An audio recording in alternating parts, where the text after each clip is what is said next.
নমস্কার, আমি অর্পিতা। আপনাদের সবাইকে স্বাগত জানাই সেন চৌধুরীর রান্নাঘরে। আজ আমি আপনাদের সঙ্গে শেয়ার করব নারকেল ছানার একটি মিষ্টি রেসিপি। চলুন নারকেল ছানার মিষ্টি রেসিপিটা শুরু করা যাক। দেখুন, নারকেল ছানার মিষ্টির জন্য প্রথমে আমি ছানা নিয়ে নিয়েছি। আপনাদের কিন্তু আগে আমি একটি ভিডিওতে দেখিয়েছি আমি কিভাবে ছানা কাটি, সেজন্য আমি এই ভিডিওটা দেখালাম না আপনাদেরকে যে আমি কিভাবে ছানাটা কাটি।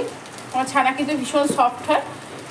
দেখুন, ছানাটাকে প্রথমে একটু হালকা করে এইভাবে মেখে নেব, বেশি মাখবো না, হালকা করে মেখে নিলে এবার এর মধ্যে আমি দিয়ে দেবো পুরো, এখানে আমার একটা গোটা বড় নারকেল আছে, পুরো কুড়ে নিয়েছি আমি আগের থেকে। নারকেল কোড়াটাও আমি দিয়ে দিলাম। নারকেল কোড়া দেওয়ার সাথে সাথে আমি দিয়ে দেবো পরিমাণ মতো চিনি, আর দিয়ে দেবো আমি এখানে ঘি 1 টেবিল স্পুন ঘি। দেখুন, এবার সমস্ত যে দিয়ে দিলাম, এবার এটাকে আমি খুব ভালো করে প্রথমে চটকে চটকে মেখে নেব। খুব ভালো করে কিন্তু মেখে নিতে হবে। দেখুন, ছানা, নারকেল আর চিনিটা আমি কিন্তু খুব ভালো করে মেখে নিয়েছি। মেখে এটা প্রায় আমি 10 মিনিট মতো মাখলাম। মাখার পর দেখুন এরকম অবস্থায় এসছে। মাখতে মাখতে চিনিটা একদম গলে গেছে, প্রায় 90%ই গলে গেছে। দেখুন, প্রথমে আমি কড়াইটাকে খুব গরম করে নেব, তারপর আবার আপনাদের সঙ্গে কথা হচ্ছে। দেখুন, এবার কড়াইটা আমার খুব ভালো করে গরম হয়ে গেছে। এবার আমি যে ছানা, নারকেল আর চিনিটা আর ঘি দিয়ে মেখে রেখেছিলাম সেটা আমি কড়াইয়ের মধ্যে এবার দিয়ে দিলাম। এবার এটাকে আস্তে আস্তে আমি পাক দিয়ে নেব। গ্যাসের ফ্লেমটা কিন্তু আমার বাড়ানোই আছে। দেখুন, এখানে 4টে এলাচ আমি এইভাবে থেতো করে দিচ্ছি সাঁড়াশির সাহায্যে। গ্যাসের ফ্লেমটা একটু কমিয়ে দেবো, মানে হাই টু মিডিয়ামে করে রাখলাম। দিয়ে এটাকে পাক দিয়ে নেব। মিষ্টিটা কিন্তু যে যার মতো করে দেবেন, যার যেরকম পছন্দ সে সেইভাবে মিষ্টিটা দেবেন। নারকেলের এই মিষ্টিটা করার সময় কখনো গ্যাসটা বাড়াবেন, কখনো গ্যাসটা কমাবেন। একভাবে কিন্তু গ্যাস রেখে করবেন না, মিষ্টিটা সুন্দর হবে না। দেখুন, নারকেলটাকে কিন্তু আমি এরকমভাবে নাড়ছি, আর নাড়ার সাথে একবার করে নাড়ছি আর একবার করে এইভাবে কড়াইয়ের গায়ে ফেলে ফেলে দিচ্ছি। দেখুন, এইভাবে আমি আবার কয়েক মিনিট ছেড়ে দেবো।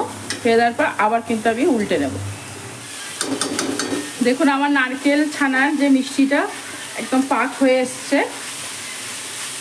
খুব সুন্দর করে পাক হয়ে গেছে, দেখতেই পাচ্ছেন এইভাবে। এবার গ্যাসের ফ্লেমটা আমি অফ করে দেবো। অফ করে দিয়ে এটাকে ঠান্ডা করব, তারপরে আমি মিষ্টিগুলো আপনাদের দেখাচ্ছি কীরকম হলো। এটা ঠান্ডা হোক, তারপর আবার আমি আপনাদের সঙ্গে আমার কথা হচ্ছে। দেখুন, এবার মিষ্টিটা আমি করে নেবো। মিষ্টিটা হালকা হালকা আপনার গরম আছে, এই সময় আমি মিষ্টিটা করে নেবো। এইভাবে গোল গোল করে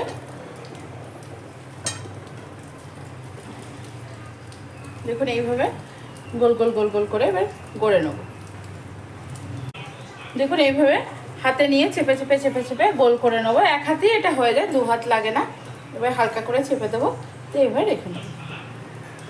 তো মিষ্টিটা ঠান্ডা হয়ে গেলে কেন আমি গোল করছি, হালকা লাইট একদম গরম আছে, দেখছেন আমি অনায়াসে হাতে নিয়ে নিচ্ছি।